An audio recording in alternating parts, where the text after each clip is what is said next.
A esta hora bajamos el ruido y subimos el entendimiento de lo que importa. Economía, finanzas y realidad internacional. Inicia a las 5 siempre, con la conducción de Fernando Francia, de lunes a viernes a las 5 de la tarde, aquí por CRC 89.1 Radio.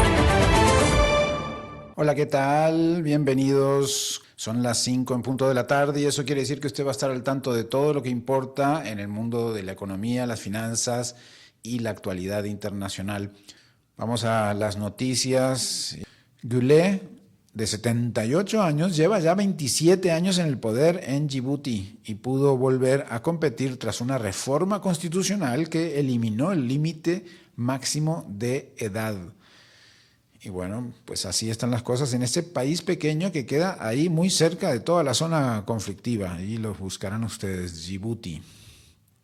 Bueno, justamente Djibouti y Benín votaron este fin de semana en medio de una tendencia que inquieta a observadores africanos. Son elecciones cada vez más cerradas, con reglas que reducen la competencia real. En Djibouti, por ejemplo, Ismail Omar Goulet busca y logró extender un poder que arranca desde 1999 y que ya fue reforzado con cambios constitucionales a su propia medida.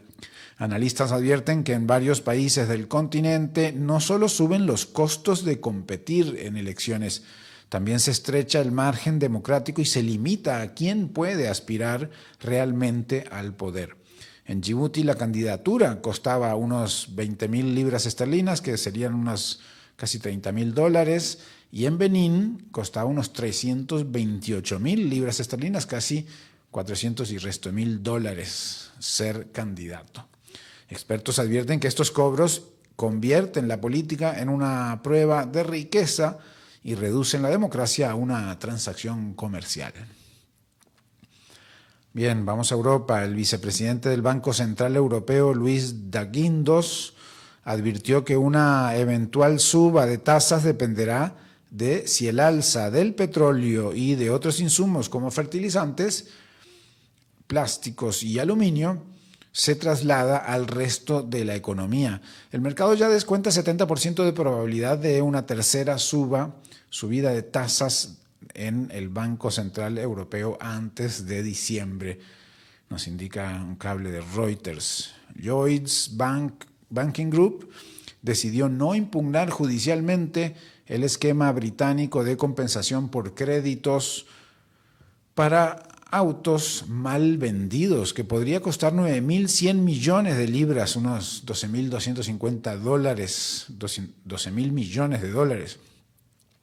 El regulador financiero exige compensar a clientes por comisiones mal divulgadas y vínculos contractuales poco transparentes entre prestamistas y concesionarios.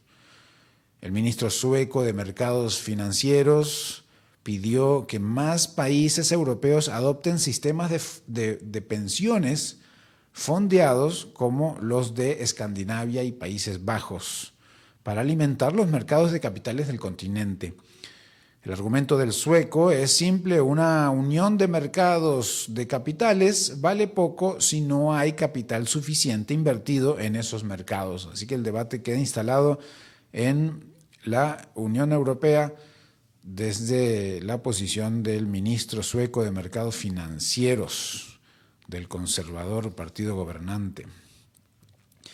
En Reino Unido, el gobierno británico admitió que el tratado para ceder la soberanía de las Islas Chagos a Mauricio quedó políticamente bloqueado porque Estados Unidos retiró su respaldo. El acuerdo contemplaba mantener por 99 años el uso de Diego García, sede de una base militar conjunta entre Londres y Washington. Sin apoyo de Donald Trump, el proyecto quedó frenado. Las grandes marcas de lujo europeas están sufriendo un golpe inesperado en Dubái y en Abu Dhabi, uno de sus mercados más dinámicos de esa región. Reuters, la agencia noticiosa, reporta caídas de ventas entre 30 y 50% en marzo en el mall de los Emiratos.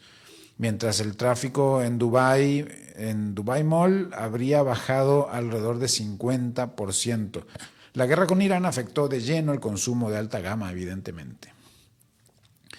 Empresas privadas, en Reino Unido, empresas privadas que prestan servicios al sistema público de salud británico, el NHS, obtuvieron 1.600 millones de libras, unos 2.100 millones de dólares, en ganancias en solo 2 años, según una investigación.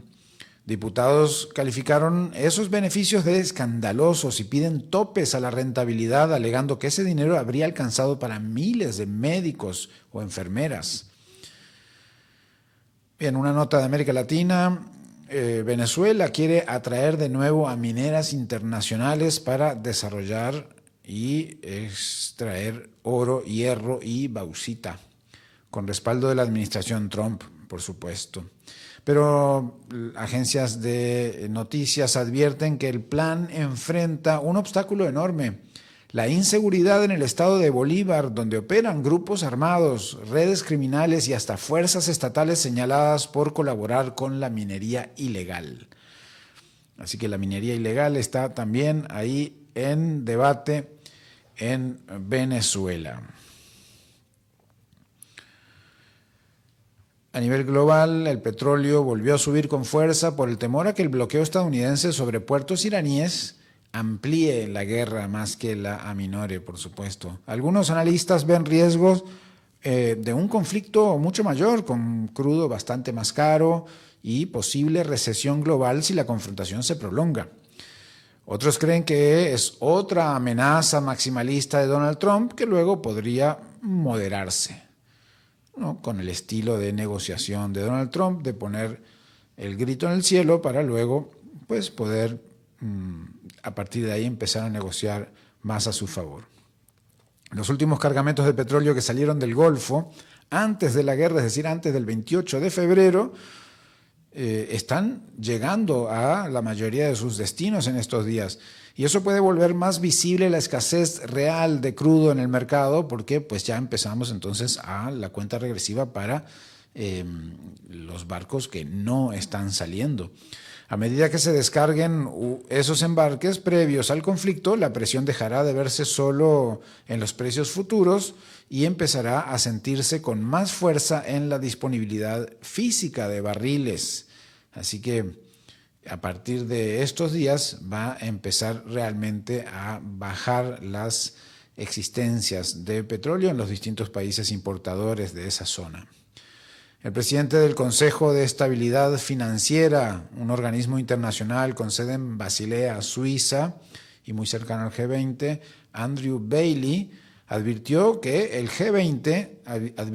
G20, es decir, al grupo de 20 países más industrializados del mundo, sobre un posible doble o triple golpe para el sistema financiero global. El riesgo es que el encarecimiento del financiamiento termine activando a la vez varias fragilidades, valuaciones infladas, endeudamiento fuera de la banca y tensión en crédito privado. Aún así, dijo que la banca sigue mostrando resiliencia y aguantando hasta donde puede, pero va a llegar el momento de mayor impacto.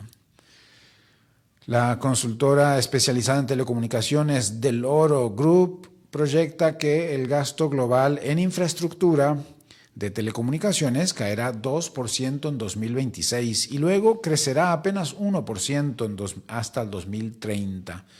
La firma explica que tras el auge inicial del 5G, la intensidad de capital en redes inalámbricas seguirá bajando. En 2025 el gasto de las grandes operadoras se mantuvo estable en términos nominales. Bien, vamos al panorama bursátil porque es lunes y arranca la semana con una señal dividida pero bastante clara. Wall Street sigue subiendo, aunque cada vez hay más voces advirtiendo que ese optimismo puede estar adelantándose demasiado a la realidad. El texto adjunto, esta nota nos indica que el mercado está proyectando utilidades márgenes y ventas para las empresas de Standard & Poor's 500 como si la guerra del Medio Oriente fuera un ruido pasajero. Cuando el petróleo volvió a repuntar, además justo en este lunes, las conversaciones con Irán, entre Estados Unidos y Irán, se estancaron y la energía sigue siendo un factor de presión real sobre inflación y consumo. Ese descalce es hoy uno de los temas centrales. En Estados Unidos la gasolina llegó a $4,16 por galón, su mayor nivel de 2022, y la confianza del consumidor medida por la Universidad de Michigan cayó a 47,6, el registro más bajo desde que existe la serie. Goldman Sachs ya recortó su previsión de crecimiento del consumo para 2026 y también bajó su expectativa de crecimiento económico. La advertencia es que si el petróleo sigue alto, el golpe llegará por el lado del bolsillo y del gasto discrecional, dice Goldman Sachs. Aún así, la sesión de hoy muestra que Nueva York todavía privilegia el apetito por riesgo. En Europa predominó una toma de ganancias moderada este lunes, mientras Asia cerró más mixta. El cuadro general sugiere que los mercados siguen apostando a que el daño será manejable, pero el margen para una corrección aumenta si el conflicto prolonga la presión sobre energía, inflación y utilidades. El Dow Jones sube 0,63, Standard & Poor's gana 1,02, Nasdaq avanza 1,23, New York Composite sube 0,91, el Standard & Poor's TSX de Toronto en Canadá gana 0,54, Eurostoxx 50 de la eurozona, claro, baja 0,36, en Londres baja 0,17, Frankfurt retrocede 0,26, París baja 0,29, Madrid baja 0,99, toda Europa a la baja. Y en Asia, Tokio sube 0,74, Topix de Tokio cae 0,45, Hong Kong baja 0,90, CSI de China sube 0,21, la única que junto con Asia-Pacífico de MSCI sube 0,79 y en Sydney baja 0,39. Así está la bolsa este lunes, augurando otra semana de altibajos seguramente porque las bolsas en el mundo están hoy divididas. Bueno, ¿qué quiere decir el resultado en Perú? Vamos a algunas de las notas en profundidad. Perú se encamina a una segunda vuelta, sin duda, aunque todavía no se han terminado de contar los votos. Esa segunda vuelta será entre dos derechas duras y populistas. Perú amaneció este 13 de abril con una señal política fuerte y, para muchos, inquietante. La segunda vuelta, el 7 de junio, se perfila entre Keiko Fujimori y Rafael López Aliaga, aunque todavía no se han terminado de contar los votos. Dos candidaturas de derecha populista que hicieron de la mano dura contra la delincuencia, del discurso de orden y del rechazo a la izquierda sus principales banderas. Con 55% de las actas escrutadas, Fujimori aparecía con 17% de votos válidos, López Aliaga con 14,4% de votos válidos, aunque todavía quedaba margen para ajustes en el segundo puesto. Claro, faltan prácticamente la mitad de los votos por contar y los márgenes son muy ajustados. El resultado confirma varias cosas al mismo tiempo. Primero, la persistencia del fujimorismo como fuerza organizada, con estructura territorial, voto duro y capacidad de sobrevivir el rechazo que sigue provocando en amplios sectores del país. Sin duda, y ya van varias veces que llega a segunda ronda la propia hija del expresidente Alberto Fujimori, Keiko Fujimori. En segundo lugar, el desplazamiento del debate político peruano hacia posiciones cada vez más autoritarias en un país golpeado por crisis política, por inseguridad, por deterioro institucional y fatiga democrática. Y esto que cambian los presidentes cada 5 minutos, ¿no? Y en tercer lugar, la centralidad de Lima, donde ambos candidatos cosecharon una parte decisiva de su respaldo y desde donde irradiaron buena parte de su narrativa política. La elección en Perú además quedó empañada por problemas de organización. Demoras en las instalaciones de mesas impidieron votar a 63.300 personas y extendieron el proceso hasta el lunes, inclusive. Algo inédito en esta contienda y suficiente para ensuciar todavía más un escenario ya cargado de desconfianza. También permanece abierta la gran incógnita del antifujimorismo. Si todavía tiene fuerza para bloquear a Keiko en segunda vuelta, como ocurrió ya en otros momentos, y si estaría dispuesto a alinearse detrás de una figura como López Aliaga, también atravesada por posiciones extremas. Rafael López Aliaga tiene un discurso agresivo y una agenda conservadora fuerte de choque. Más allá de quién termine ganando entre estas dos, al final el dato de fondo es que Perú parece girar otra vez hacia una derecha dura con ecos regionales cada vez más claros. Lo que se está jugando ahí pues ya no es solo una presidencia, sino es la forma misma en que el país va a intentar salir de su crisis política en la que viene ya arrastrado. Y mientras tanto también se votaba en Europa, en Hungría. Y bueno, Peter Magyar promete girar de vuelta hacia la Unión Europea y el respeto a las instituciones, por lo menos en el papel.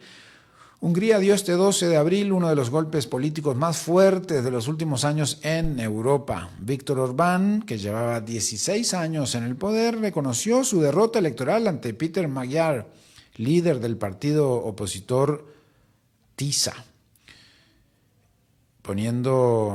es el partido Respeto y Libertad. Bueno, puso fin a una etapa marcada por concentración de poder, choques permanentes con Bruselas y una relación incómodamente cercana con Moscú, aunque también con Donald Trump. El propio Orbán admitió que el resultado era claro y felicitó a su rival y aceptó una derrota que hasta hace poco parecía improbable. Incluso algunos analistas decían que podría no respetar los resultados. Con casi 90% de los votos contabilizados, el partido Respeto y Libertad, el TISA, se encaminaba a una supermayoría de más de 2/3 en el Parlamento, suficiente para reformar la Constitución. No es un detalle menor, ya que Orbán había usado justamente ese tipo de mayoría para debilitar la independencia judicial, rediseñar el sistema electoral y restringir los derechos de algunas minorías. Por eso la victoria de Magyar no se lee como un cambio de gobierno, sino como la posibilidad de desmontar parte de la arquitectura política levantada durante estos años por el viejo oficialismo. Magyar habló en tono de ruptura histórica, dijo que liberaron a Hungría del régimen de Orbán y prometió volver a encaminar al país hacia la Unión Europea. Hay que recordar que Magyar era del grupo de Orbán y se fue separando hasta formar una candidatura propia. También aseguró Magyar que Hungría volverá a ser un aliado fuerte de la Unión Europea y de la OTAN, una frase que en Budapest suena a cambio de rumbo y en Bruselas se escucha casi como un alivio. Durante años, Orbán convirtió a Hungría en un socio difícil dentro de Europa, capaz de retrasar decisiones, condicionar consensos y usar su pertenencia a los bloques occidentales como herramienta de presión. La elección tuvo además una participación histórica, la más alta desde la caída del comunismo. Eso le da a la victoria un peso simbólico todavía mayor. En Hungría no solo cambió el gobierno, sino que cambió el clima político, cambió la relación esperada con Europa y cambió la sensación de inevitabilidad que había rodeado el poder de Orbán durante más de una década. Así que este es un gran giro para Hungría, también para Europa y también para los intereses de Donald Trump, J.D. Vance y hasta Vladimir Putin, que habían todos hablado a favor de Orbán en su momento. Bueno, ustedes ya saben que Trump amenaza con bloquear puertos iraníes y vuelve a poner el mundo ante otro salto de incertidumbre. Estados Unidos anunció que empezará a aplicar un bloqueo sobre puertos iraníes vinculados al estrecho de Hormuz después de que las conversaciones del fin de semana con Teherán fracasaran sin acuerdo, como era bastante esperado, ¿no? La medida vuelve a tensar una zona para la que antes de la guerra pasaba cerca de una quinta, por la que antes de la guerra pasaba cerca de una quinta parte del petróleo. Y pues, reabre una pregunta que puede verse como delicada. ¿Cómo se pretende reabrir la navegación global amenazando con más cierre o más control sobre la misma ruta?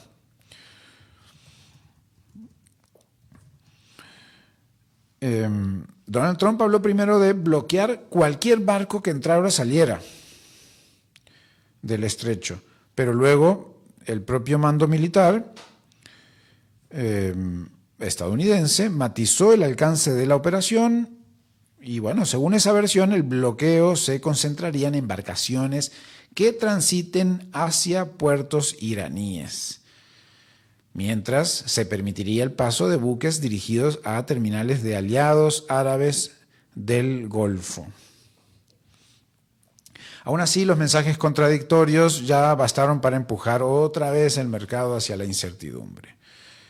El problema práctico ahora es más grande todavía. Lo más probable no sería hundir barcos por el riesgo ambiental, político y, bueno, lo que pasaría, sino forzarlos a cambiar de rumbo o abordarlos con presencia armada.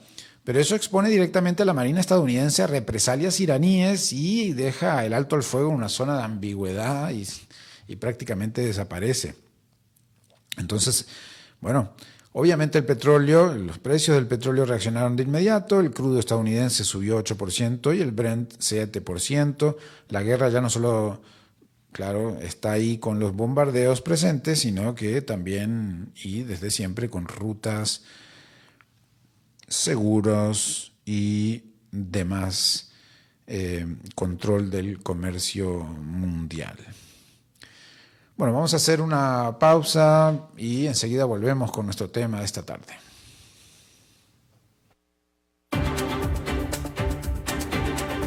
Regresamos a las 5 siempre con Fernando Francia. El agua es vida, salud y bienestar. Por eso, vos y los tuyos necesitan agua purificada, ozonizada y embotellada San Ángel. Hace que tu vida sea más larga y saludable con agua San Ángel. Disfrútala naturalmente y viví una experiencia con agua purificada San Ángel. Pureza que se siente. Búscanos en Facebook como Agua San Ángel. Regresamos a las 5 siempre con Fernando Francia. Bien, bueno, Irán obviamente es uno de los temas centrales de todo noticiero internacional, de todo el mundo. Irán vuelve a estar en el centro del mundo.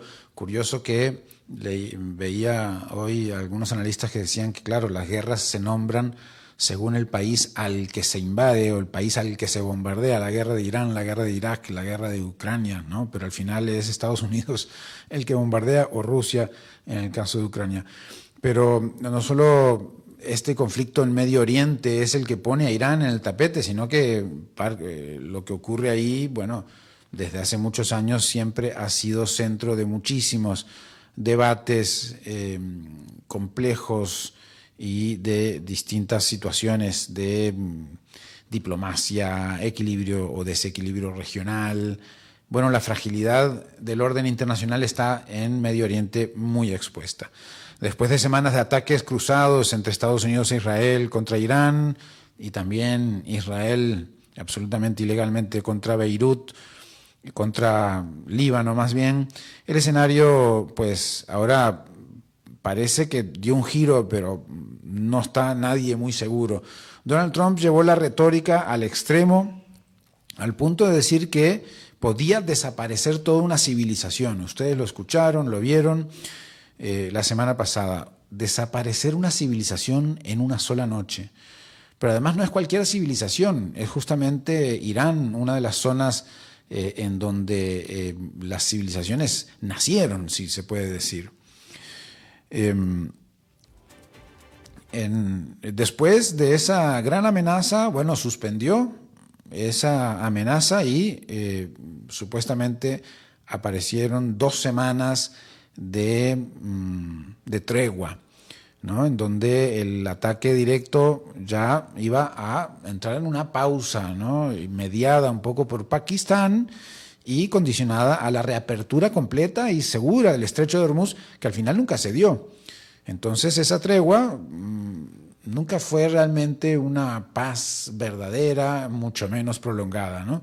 Fue apenas una especie de pausa de amenazas. Sin embargo, después de un fin de semana, las amenazas vienen nuevamente. Lo que hay ahora podría decirse que es aún más complicado, delicado.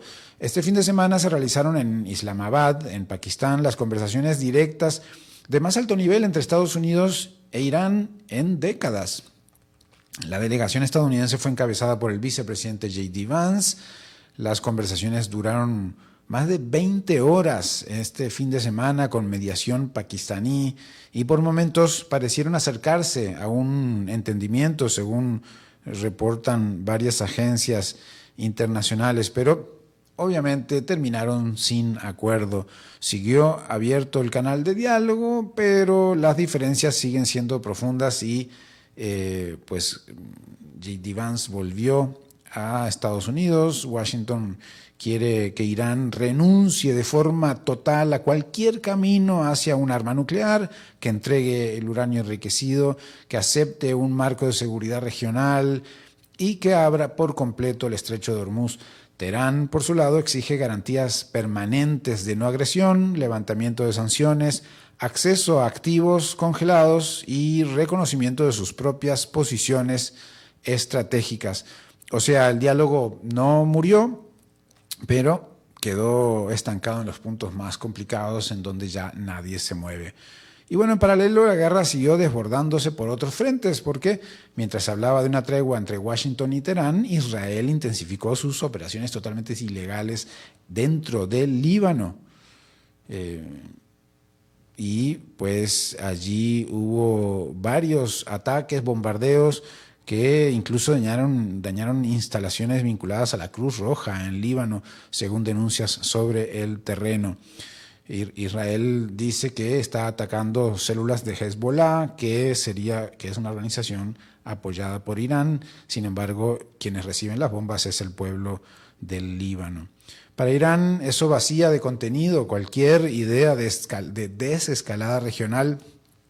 Para Israel, en cambio, la lógica es otra: debilitar a Hezbollah aunque exista una pausa parcial en el frente iraní. En otras palabras, la tregua nunca había sido regional, fue en el mejor de los casos selectiva y, bueno, sobre todo muy precaria, muy endeble. Entonces, mientras tanto, Irán mostró que todavía tiene capacidad de respuesta, más allá de sus fronteras. En los últimos días golpeó infraestructura energética de Arabia Saudita, por ejemplo, en Jubail, y además crecieron los temores de ataques y drones lanzados desde territorio iraquí contra países del Golfo. Al punto que Bahrein, por ejemplo, protestó formalmente contra Irak. Esto importa porque revela que la defensa o la represalia iraní no se piensa solo dentro del territorio propiamente iraní, sino que se proyecta sobre toda la arquitectura energética y militar de la región, y esto puede ser en cualquier momento irse para cualquier lado. Irán no necesita dominar cada frente para generar inestabilidad, porque tiene todo un terreno que conoce muy bien y que le permite tener pequeñas victorias. Le alcanza con demostrar que puede encarecer el conflicto para golpear también así a Estados Unidos y la credibilidad de Donald Trump y los enviados. Y bueno, ahí también está Hormuz. Ustedes ya han escuchado mucho del Estrecho de Hormuz. Es una palanca, digamos, de poder para Irán, porque controlar que pasen o no pasen las embarcaciones, pues esa quinta parte del petróleo mundial que pasa por ahí y una parte decisiva del gas natural licuado de Qatar, por ejemplo. Y esto hace que Irán en esta crisis fue, digamos, clave ese tipo de amenazas o de actividad, ¿no? Porque le recuerda al mundo que ese paso no es solo una vía marítima, es una herramienta estratégica para ese país. Distintas agencias reportan que el cierre efectivo o controlado de Hormuz ya dejó fuera de circulación millones de barriles diarios. Afectó rutas alternativas saudíes, emiratíes, disparó precios y obligó a repensar la seguridad energética de toda Asia, por ejemplo, buena parte de Europa. Y bueno, no solo es petróleo, es comercio, son seguros, transporte, inflación, alimentos, en fin, mucho de lo que pasa por ahí. Además, Trump también merece, leerse con cuidado porque todas estas amenazas las hace un poco para ir ganando tiempo o tratando de ganar las negociaciones. Pero bueno, tenemos como invitado a Danilo Antón, él es geógrafo, historiador y escritor uruguayo con amplia trayectoria en proyectos de desarrollo en todo el mundo, muchos de ellos en Medio Oriente, y por eso conoce muy bien la zona. Ha escrito además varios libros sobre la región y les propongo yo que conversemos con Danilo sobre qué quiere decir el Medio Oriente, cómo son las religiones en el Medio Oriente, cómo se forman esas civilizaciones que Trump quiere destruir en una sola noche. Vamos a escuchar entonces a Danilo Antón, que recorre miles de años para explicar por qué en una región de pocas lluvias ha corrido tanta sangre. Las sociedades del Medio Oriente son probablemente los primeros grupos humanos que se organizaron en estados, con todas las ventajas e inconvenientes que ese tipo de organización ofrece.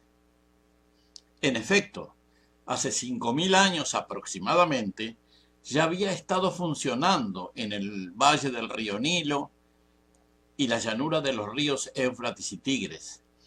Eran zonas fértiles y con mucha insolación, pero carentes de lluvias y humedad en los suelos. Sin embargo, la presencia de 3 caudalosos ríos permitía proveer de aguas a las tierras potencialmente agrícolas y desarrollar cultivos de alta productividad. Para hacer llegar el agua a zonas amplias, construyeron represas y excavaron canales, y para ello se requería aunar el esfuerzo de muchas comunidades que debían ser coordinadas por una autoridad central. Este fue el comienzo de los estados sumerios de Mesopotamia y faraónicos de Egipto. Una vez aparecidos los primeros estados, esta modalidad organizativa social se extendió y profundizó. Se generaron nuevos estados que se expandieron y conquistaron a sus vecinos para mejor explotar sus recursos y trabajo. Comenzaron a desarrollarse reinos e imperios. Periódicamente los pueblos subordinados se rebelaron y se enfrentaron a sus dominadores. Y en muchas ocasiones desarrollaron sus propios reinos e imperios. Desde entonces la historia del Medio Oriente es una sucesión de estados imperiales y monárquicos que impusieron su dominio a través de la guerra y la fuerza militar. Al mismo tiempo que aparecían los estados, se desarrollaban religiones que facilitaban el control de las poblaciones sin necesidad del uso de la fuerza. Las primeras religiones, que en muchos casos ponían énfasis en divinidades relacionadas con la tierra y la fertilidad, muchas veces femeninas, se fueron cambiando por otras que glorificaban la guerra y la agresividad triunfante. Con frecuencia, las autoridades estatales se confundían con las autoridades religiosas. El rey era el supremo sacerdote. Incluso el rey o emperador se atribuía un carácter divino. Las luchas por poder y recursos comenzaron a utilizar argumentos religiosos. Cada sociedad tenía sus propios dioses o sus propias interpretaciones de las historias y tradiciones religiosas. A las religiones que atribuían carácter divino o mágico a los elementos de la naturaleza, sucedieron otras que redujeron el mundo y el universo al poder de un Dios único. Esto facilitaba el control de las mentes. Así surgieron las religiones monoteístas, que habrían de constituir el contexto religioso y espiritual por muchos milenios y hasta la actualidad. Las guerras, las conquistas y la opresión continuaron, pero se procuró vestir los intereses económicos, de poder y protagónicos de un ropaje religioso y espiritual. Las guerras son crueles y siempre lo fueron. Para controlar a los pueblos se utilizaron muchos métodos, pero el más común fue la guerra y el dominio por la fuerza. El objetivo de la guerra es causar daño al enemigo para derrotarlo. Para ello se requiere matar, destruir, si fuera posible aniquilar las fuerzas oponentes y sus bastiones principales. Las religiones monoteístas son esencialmente proselitistas y expansivas. El zoroastrismo fue una primera religión que surgió en el siglo VI antes de nuestra era, con amplia expansión y apoyo estatal en el imperio persa, que si bien no es completamente monoteísta sino dual, y propone una lucha entre las entidades del bien y del mal, influenció los monoteísmos que se desarrollaron en los siglos siguientes, en particular al judaísmo. El judaísmo, era la religión de un pueblo que estaba restringido a ciertos territorios tradicionales.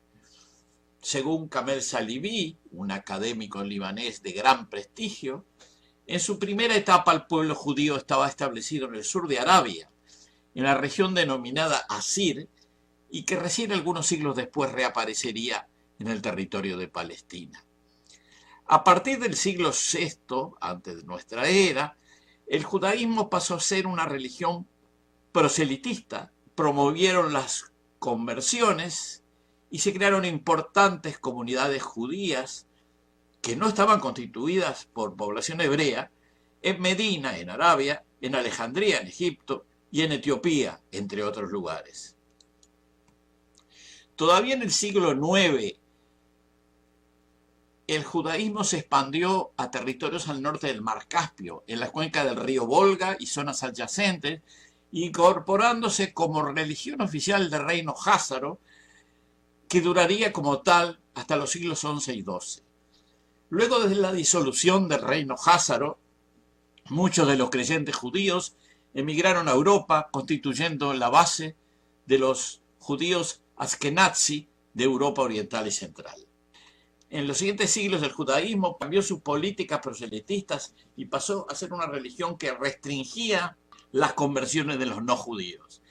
El cristianismo, como típica religión monoteísta, es fuertemente proselitista, lo cual le permitió difundirse en todo el Imperio Romano, tanto en el occidente como en el oriente. Cuando el emperador romano Constantino declaró religión oficial al cristianismo, el proselitismo pasó a ser un asunto de Estado, y a partir de ese momento la expansión de esta religión fue muy rápida en toda la región mediterránea y más tarde en Europa central y oriental.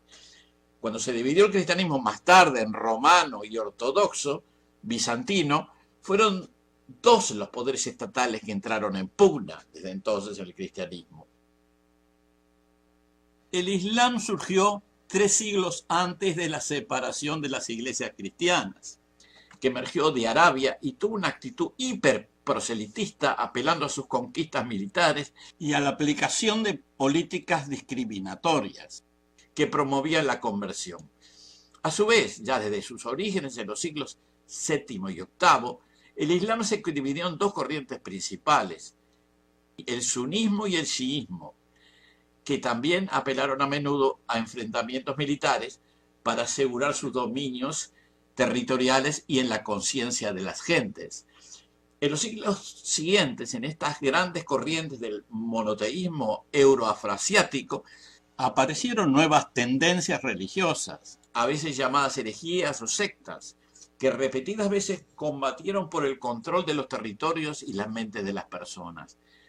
En definitiva, la historia de los últimos 14 siglos en Europa, Asia Occidental y Norte de África, fue una lucha cruenta y sin cuartel de los diferentes sistemas jerárquicos religiosos por imponer sus dominios, con un saldo de millones de muertos, heridos y numerosas migraciones. En los 5.000 años de historia del Medio Oriente hubo cientos de guerras, decenas de miles de batallas, cientos de millones de muertos, innumerables obras humanas destruidas, sociedades enteras eliminadas, culturas excluidas, emigraciones en masa, limpiezas étnicas, esclavitud, torturas sistemáticas. No consideremos que las sociedades del Medio Oriente son peores que otras sociedades que hay en el mundo. Tan solo son más antiguas y por tanto tuvieron más tiempo para desarrollar el expansionismo estatal y el imperialismo expresado en sus múltiples formas. Tampoco debemos olvidar que durante mucho tiempo y en múltiples ocasiones, las sociedades del Medio Oriente fueron víctimas del expansionismo y el imperialismo de potencias externas.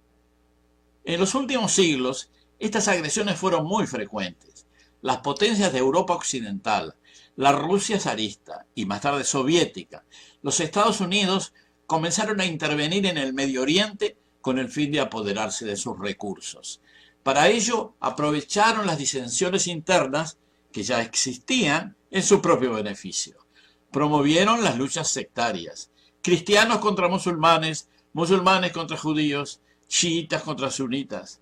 Las guerras de Afganistán e Irak en la primera década del siglo XXI, que todavía siguen, y la guerra de Siria, desatadas por los Estados Unidos y sus aliados con variadas excusas, y a partir de las contradicciones existentes, desencadenaron fuerzas de odio y agresión que llevaron a matanza y destrucción en esos países. A ello se agregó la intervención política y militar de Rusia, que tiene sus propios intereses en la región mediooriental.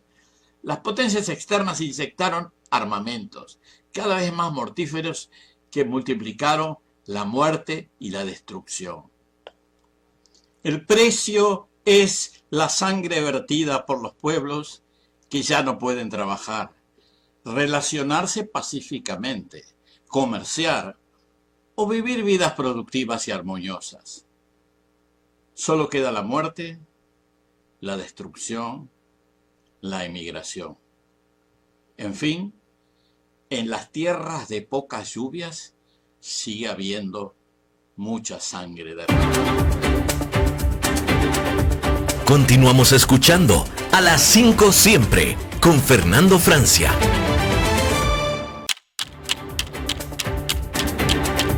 A las 5 siempre presenta columnista del día Javier Escalante, abogado, ex negociador comercial y ex embajador de Costa Rica en Qatar, con sus puntos de vista sobre derecho y relaciones exteriores. Aquí a las 5 siempre con su anfitrión Fernando Francia por CRC 89.1 Radio. Muy buenas tardes, Fernando, a vos y a todos tus oyentes. Hoy les hablo desde Madrid, España, donde se está celebrando el Congreso del ICA. ICA es el Consejo Internacional de Arbitraje Comercial. Este es uno de los foros más relevantes a nivel mundial en materia de arbitraje y resolución de controversias internacionales. Si tuviera que resumir el mensaje que se ha repetido una y otra vez en este Congreso, sería el siguiente: que este no es un momento para debilitar el derecho internacional, sino para reafirmarlo. No es un momento para retroceder, sino para modernizar el sistema como tal. No es un momento para aislarse, es un momento para alinearse con las mejores prácticas globales. En el contexto internacional actual, en el cual se han marcado las tensiones geopolíticas, la fragmentación económica y los cuestionamientos al multilateralismo, el llamado ha sido claro: el orden jurídico internacional sigue siendo indispensable, especialmente para el comercio, la inversión y la solución pacífica de las controversias. Y aquí quiero traer a la reflexión a Costa Rica como tal. Como le he comentado en editoriales anteriores, para un país pequeño, abierto, sin ejército, altamente integrado al comercio internacional, el compromiso con el derecho internacional no es ideológico, es estratégico. Dentro de ese compromiso, el fortalecimiento y la modernización de los sistemas de resolución alterna de conflictos, los llamados RAC, juegan un papel central. Costa Rica tiene una trayectoria importantísima en esta materia.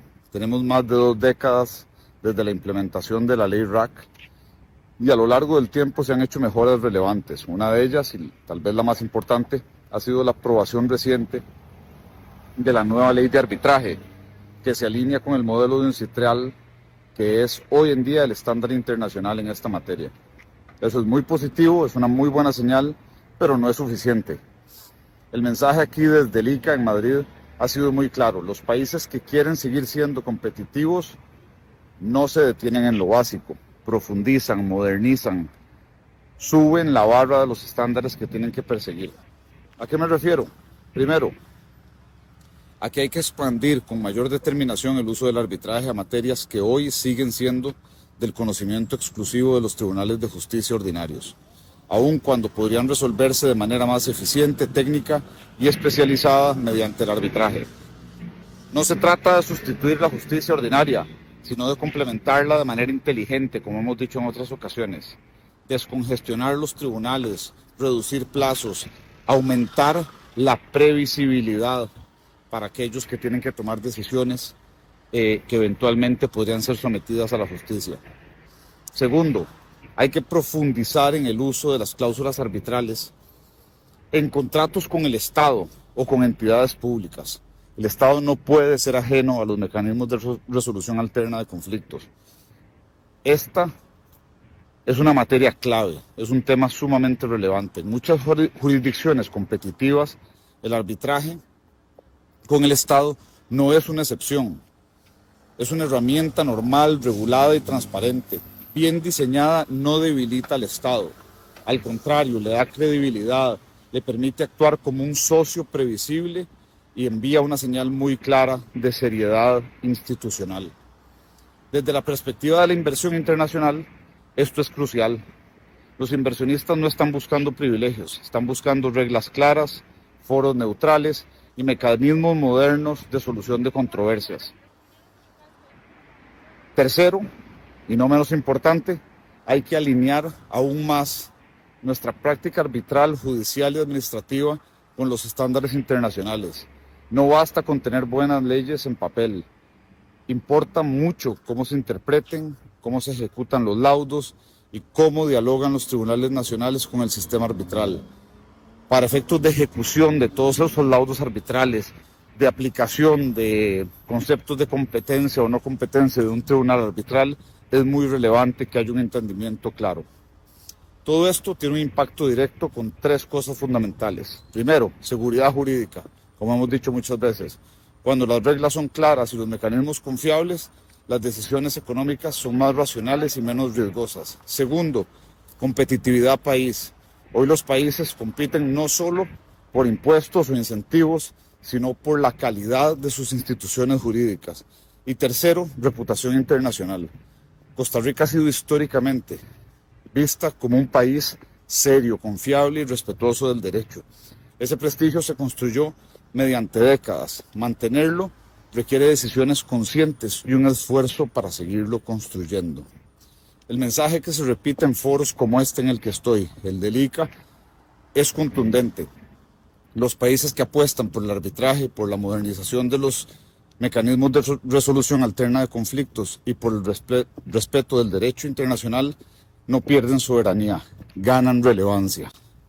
Costa Rica tiene el capital humano, el capital institucional y el capital jurídico para dar ese paso con mayor decisión. Seguir profundizando en esta línea enviaría un mensaje muy claro al mundo, que Costa Rica entiende el momento histórico, que apuesta por reglas y que quiere seguir siendo un jugador confiable en el comercio y en la inversión internacional.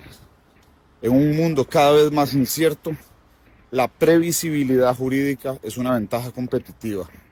El arbitraje y los mecanismos de resolución alterna de conflictos modernos son una de las mejores herramientas que nuestro país puede obtener para asegurar esa ventaja competitiva. Muchas gracias y les mando un abrazo. Saludos.